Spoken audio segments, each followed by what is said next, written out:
Halo semuanya, selamat datang di segmen analisa. Kita update kembali terkait dengan diplomat muda Indonesia Arya Daru Pangayunan yang ditemukan sudah tidak bernafas lagi di kos-kosannya. Yang paling membuat masyarakat bingung adalah kenapa harus ada lakban di sepanjang area bagian atas, tepatnya di kepala termasuk juga di wajahnya, plus juga ditutupi dengan selimut. Karena kalau aku lihat sekarang ada dua kategori nih atau dua keyakinan dari sejumlah pakar kriminologi di Indonesia. Ada sebagian yang yakin ini adalah karena keinginan dari mendiang sendiri atau almarhum, tapi ada juga kriminolog yang meyakini bahwa ini sepertinya direkayasa seolah-olah bahwa diplomat Arya Daru ini menginginkan atau seperti itu gitu teman-teman.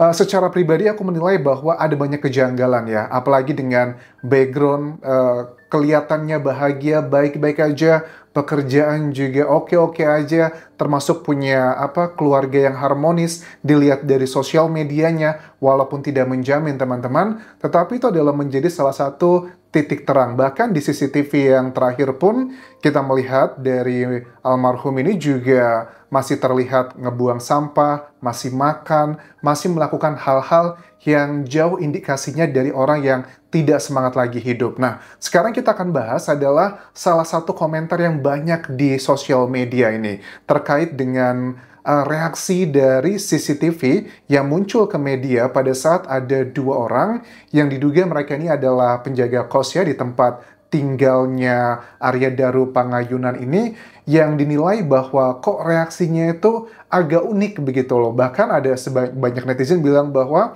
waktu mencongkel jendela itu cepat banget mencongkelnya. Oke, sebelum kita lihat videonya lebih detail, ini mau aku disclaimer dulu teman-teman. Yang kita lihat ini adalah video yang kurang lebih 1 menitan. Ini artinya ada bagian-bagian yang sudah terpotong, yang artinya ekspresi dan juga reaksi dari dua individu ini itu tidak tercapture secara utuh. Oke, kita langsung lihat aja, ada 1 menitan video ini yang sekarang sudah beredar di media massa terkait dengan reaksi dua orang yang menemukan pertama kali korban di kos-kosannya di daerah Menteng. Oke, ini adalah momen pada saat sudah membuka di bagian jendelanya. Setelah sebelumnya sudah mengetuk-ngetuk pintu, teman-teman. Ini dipercepat ya. Pada saat dibuka, kayaknya kos-kosannya nggak gede. Dan langsung dibuka grendelnya tapi masih nggak bisa. Kemudian, oke, ini dipotong, dipercepat, dibuka dengan kunci. Oke, langsung satu orangnya megang kamera, merekam, dan yang satu itu sudah, ekspresinya sudah kelihatan kayak nggak seneng ya. Nggak seneng tuh artinya antara kaget atau, kalau dibilang kaget sih atau panik, tidak terlalu ya. Makanya ini ngebuat netizen tuh berpikir, kok reaksinya nggak panik, nggak gimana? Ya setiap orang punya reaksi beda-beda sih menurut aku. Cuman, nah ini direkam langsung, yang membawa handphone, terus yang satunya juga langsung menghubungi kantor polisi dugaannya, yang satu tetap merekam di sini. Setelah itu, setelah direkam, satunya keluar dan selesai. Oke, isu-isu yang sekarang muncul di media adalah pertama begini, kenapa kok langsung direkam begitu? Kalau aku sih nggak curiga langsung direkam itu karena kejadian seperti ini juga banyak teman-teman. Misalnya akan terjadi, mohon maaf nih kayak penggerebekan atau apa, itu langsung direkam karena takutnya nanti ada unsur pidana. Misalnya kamu memasuki properti seseorang tanpa izin, itu kan ada unsur pidananya, makanya direkam. Kalau untuk yang merekam di bagian awal, pada saat membuka mencongkel, itu adalah hal yang wajar di era digital seperti saat ini, apalagi mereka juga tinggal di Jakarta. Mereka cukup knowledgeable ya, terkait dengan hal tersebut. Tetapi dengan mencongkel jendela, yang dikategorikan oleh sebagian netizen kok terlalu gampang gitu mencongkel jendelanya.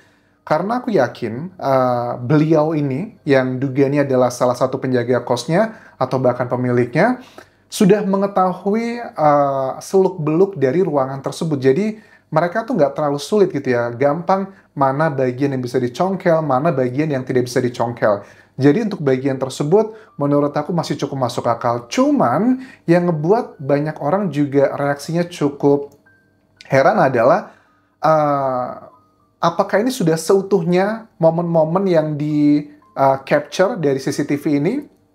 Takutnya ada bagian di mana dia sangat kaget, sangat panik, tetapi tidak tersampaikan ke media-media di Indonesia. Karena sekali lagi aku bilang, ini adalah hanya 1 menit dari berjam-jam rekaman yang ada di CCTV. Kalau kita hanya menilai dari bagian video ini, memang reaksinya itu bukan reaksi yang kaget yang diharapkan oleh manusia pada umumnya. Takutnya reaksi kagetnya sudah terjadi di CCTV sebelumnya.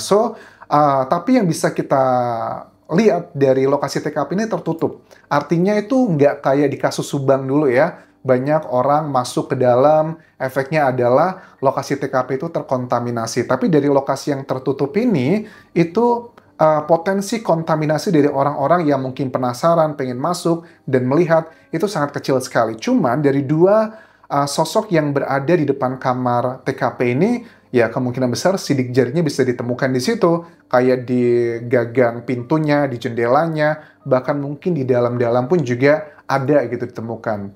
Memang kalau untuk case seperti ini, semua orang itu secara forensik, psikologi forensik, semuanya itu harus dicurigai. Tetapi dicurigai itu bukan berarti harus dengan tuduhan. Dicurigai itu harus dilakukan pendalaman lebih lanjut, apakah mereka terlibat atau tidak. Kalau secara logika, mereka kan juga mengatakan kenapa melakukan pengecekan kamar dari Arya Dahri itu juga karena perintah dari istrinya. Yang kalian sudah tahu, istrinya menelpon dari Jogja, minta tolong dicekin kamarnya karena suaminya tuh nggak bisa dihubungi. Berarti semalaman ya, karena kan terakhir dihubungi itu sekitar jam 9 malam. Oke, pada saat penemuan ini, aku juga mendengarkan keterangan dari Irjen Karyoto, Kapolda Metro Jaya, akan ada pengumuman, kurang lebih adalah minggu depan, terkait dengan penyebab kenapa Arya Daru Pangayunan ini meninggal dunia, teman-teman. Ada beberapa hal atau barang bukti yang merujuk ke alat bukti, misalnya adalah kayak barang bukti digital, termasuk juga laptopnya, handphonenya, terus juga barang-barang lain, CCTV, itu juga salah satu bagian yang sedang dilakukan analisa. Tetapi ada satu hal juga yang ngebuat kita tuh heran ya, karena penemuan pada saat korban itu di kamar, itu kan ada obat-obatan terbuka. Aku nggak tahu nih, istilah terbuka ini apakah kebuka botolnya atau apa dia mencoba mengkonsumsi, indikasinya ke arah sana. Ada beberapa obat-obatan, yang pertama itu dugaannya adalah obat untuk asam lambung, kemudian juga untuk obat sakit kepala, dan ada sebagian kriminolog menduga ya, kayaknya itu juga dugaannya ada obat tidur. Nah, kriminolog ini juga meyakini bahwa sepertinya ini adalah keinginan dari sang korban sendiri. Jujur aku masih nggak percaya sih teman-teman, kalau korban menginginkan kejadian ini begitu. Ini bahasanya aku buat halus ya. Karena dengan berbagai macam hal yang sudah kita bahas di video sebelumnya, tidak ada indikasi dia ini tidak semangat hidup. Apalagi juga persiapan beberapa hari atau ya beberapa minggu lah ya, beberapa minggu menjelang keberangkatannya menuju ke Finlandia. Bahkan aku lihat dari sosial medianya, dia termasuk sering foto-fotonya di sosial media Instagramnya itu terkait dengan perjalanan travelingnya. Bahkan di sekitar 30-an minggu lalu, dia bersama istrinya menulis caption pertama kali terbang ke Thailand bareng sang istri. Oke, termasuk melakukan aktivitas yang kayak bungee jumping, terus juga termasuk yang ekstrim aktivitasnya. Artinya, ya ini indikasi orang yang punya semangat hidup ya, menceritakan bagaimana anak-anaknya, bahkan salah satu keluarganya, tepatnya kakak iparnya, yang mengaku bahwa dia ini juga merupakan teman dari Arya Daru dari sejak SD. Dia orang yang punya semangat hidup dan tidak pernah mengeluh terkait dengan pekerjaannya. Dia selalu excited menceritakan tentang penugasan-penugasannya, terutama bagian jalan-jalannya. Oke, ada satu hal yang aku tangkap dari beberapa kriminolog di Indonesia yang yakin bahwa ini adalah keinginan dari mendiang sendiri, adalah kata-katanya begini. Semua itu harus berangkat dari olah TKP. Kalau memang nggak ada sidik jari orang lain, ya jangan dipaksakan. Kalau di CCTV tidak ada orang lain yang masuk, jangan dipaksakan. Oke, aku setuju, asalkan datanya, the nature of the evidence itu clear. Maksudnya gimana?